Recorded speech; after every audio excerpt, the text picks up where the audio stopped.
আসসালামু আলাইকুম এসএস 26 এর পরীক্ষার্থীরা। তোমাদের পরীক্ষা আর বেশি দিন নাই, আর মাত্র 15 দিনের মতো আছে।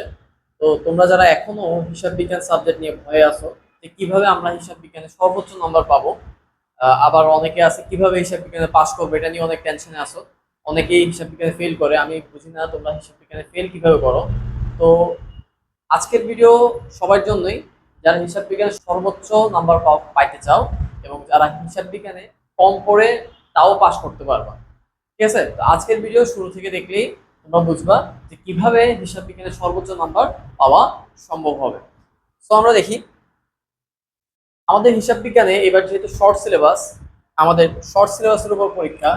এটা আমাদের শর্ট সিলেবাসের যে চ্যাপ্টারগুলো আছে এগুলা।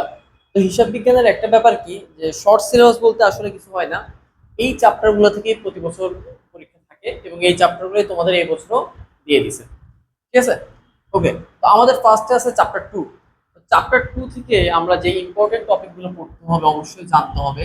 এগুলোর ভিতরে আছে এক নম্বরে হিসাব সমীকরণ। এক নম্বরে কি? হিসাব সমীকরণ, যেটাকে আমরা ইংরেজিতে বলবো টেবুলার সামারি। ওকে, হিসাব সমীকরণ বা টেবুলার সামারি, অথবা আমরা এটাকে বলতে পারি এ ইকুয়াল এল প্লাস ওই প্রমাণ করো। ওকে, এ ইকুয়াল এল প্লাস ওই প্রমাণ করো, এটা একটা। দ্বিতীয়ত আমাদের আছে লেনদেনের লেনদেনের কারণ সহ ব্যাখ্যা।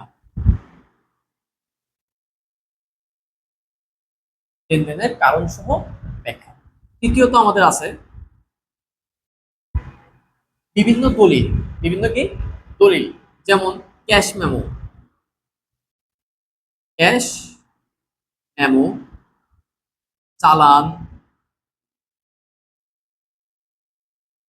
ভাউচার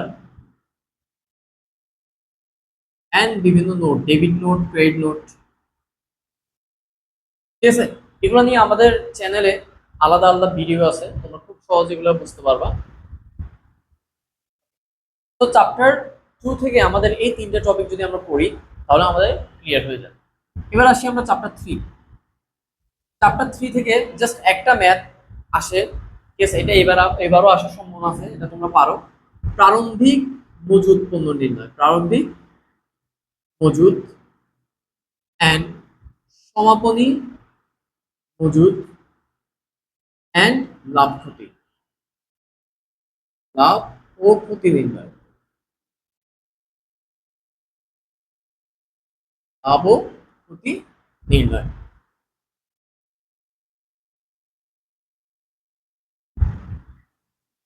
চ্যাপ্টার 4, এই চ্যাপ্টার 4টা আমি সবাইকে বলি ভালোভাবে পড়ার জন্য, কারণ চ্যাপ্টার 4 এর যে ম্যাথগুলো আছে এগুলো বিভিন্ন অঙ্কের সাথে মিক্স করে আসে। ঠিক আছে, যেমন 3 নম্বরে, সরি 2 নম্বরে খতে বললো হিসাব সমীকরণ করো, গতে বলতে পারে মূলধন জাতীয় আয় নির্ণয় করো বা মূলধন জাতীয় ব্যয় নির্ণয় করো, এভাবে। রেয়ামিল চ্যাপ্টার 9, রেয়ামিলের সাথে রেয়ামিলের খতে বলবে রেয়ামিল এবং গতে বলবে কি করো, চ্যাপ্টার 4 এর মূলধন জাতীয় আয় মূলধন জাতীয় ব্যয় নির্ণয় করো। ওকে, তাহলে চ্যাপ্টার 4 এ কি? মূলধন জাতীয় আয় ব্যয়, মূলধন ও মুনাফা জাতীয় আয় এন্ড ব্যয়। এই চ্যাপ্টার খুবই গুরুত্বপূর্ণ। ঠিক আছে, এই চ্যাপ্টারটা খুবই গুরুত্বপূর্ণ।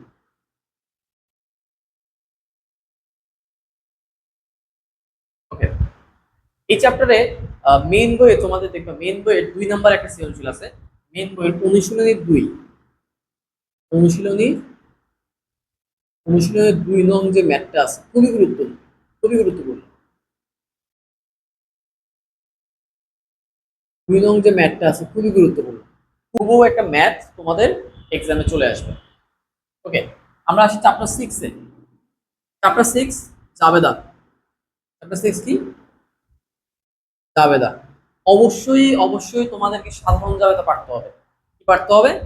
অবশ্যই অবশ্যই তোমাদেরকে জাবেদা থেকে সাধারণ জাবেদা অবশ্যই পারতে হবে। সাধারণ জাবেদা অবশ্যই পারতে হবে, খুবই গুরুত্বপূর্ণ। তুমি যদি সাধারণ জাবেদা না পারো, তুমি এই যে চ্যাপ্টার 7 এর খতিয়ান পারবা না। কি পারবা না? চ্যাপ্টার 7 এর যে খতিয়ান, তুমি খতিয়ান পারবা না, খতিয়ান পারবা না। সাধারণ জাবেদা, যারা এখনো সাধারণ জাবেদা পারো না, এখনো সময় আছে 15 দিন, তোমরা সাধারণ জাবেদা শিখে ফেলবে। সেকেন্ড অফ অল, এখান থেকে আরেকটা গুরুত্বপূর্ণ বিষয় শিখবা, সেটা হচ্ছে জাবেদার শ্রেণী বিভাগ।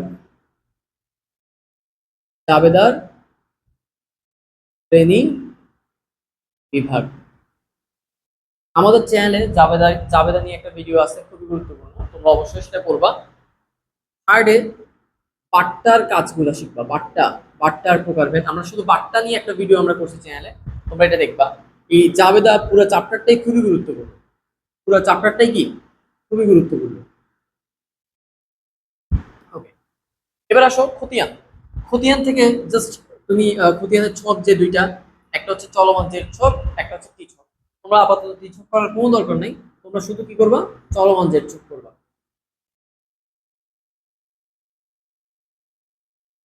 টি ছক আসবে না, ঠিক আছে? টি ছক এবারে পরীক্ষা আসবে না। খতিয়ান করবা চলমান জের ছক। খতিয়ান কয় প্রকার? দুই প্রকার, একটা হচ্ছে সাধারণ খতিয়ান, একটা হচ্ছে সহকারী খতিয়ান। অবশ্যই দুইটা খতিয়ানই তোমরা করবে, ঠিক আছে? ওকে, এবার আসো চ্যাপ্টার 9, রেওয়া মিল। চ্যাপ্টার 9 কি? রেওয়া মিল। চ্যাপ্টার 9 কি? রেওয়া মিল। রেওয়া মিল। অবশ্যই তোমরা রেওয়া মিলটা ভালো করে দেখবা, যদিও বা তোমরা সব স্টুডেন্টরা রেওয়া মিল পারো। যদিও রেওয়া মিল নিয়ে আমাদের একটা অনেক গুরুত্বপূর্ণ একটা ভিডিও আছে, তোমরা চাইলে এটা দেখতে পারো যারা এখনো রেওয়া মিল পারো না। চ্যাপ্টার 10, এটা নিয়ে না বললেই নয়।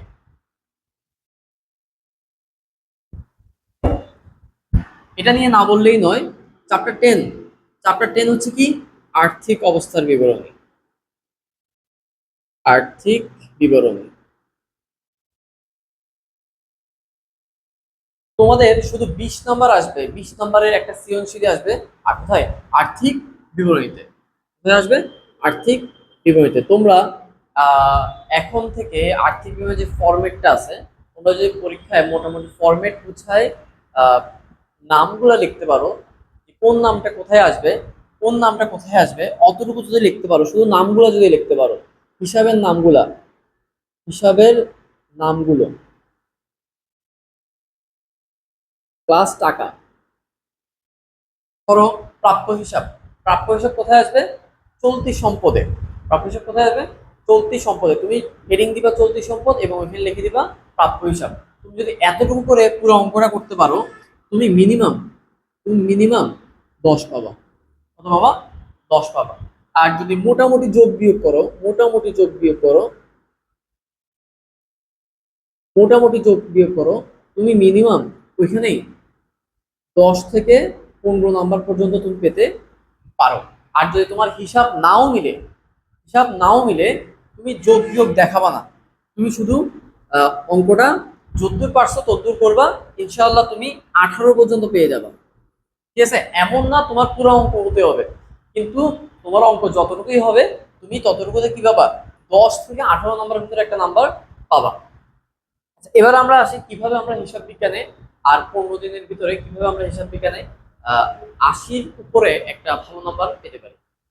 80-র উপরে নাম্বার পাওয়ার জন্য বারবারই বলি, কয়েকটা চ্যাপ্টার, যেমন চ্যাপ্টার 1, চ্যাপ্টার ওয়ান চ্যাপ্টার 1 80-র উপরে পাওয়ার জন্য, 80-র উপরে পাওয়ার জন্য চ্যাপ্টার 1 খুবই গুরুত্বপূর্ণ। জাবেদা, জাবেদা খুবই গুরুত্বপূর্ণ। জাবেদা, এই যে জাবেদা, চ্যাপ্টার 1, জাবেদা, চ্যাপ্টার 1, রেওয়ামিল, রেওয়ামিল, রেওয়ামিল,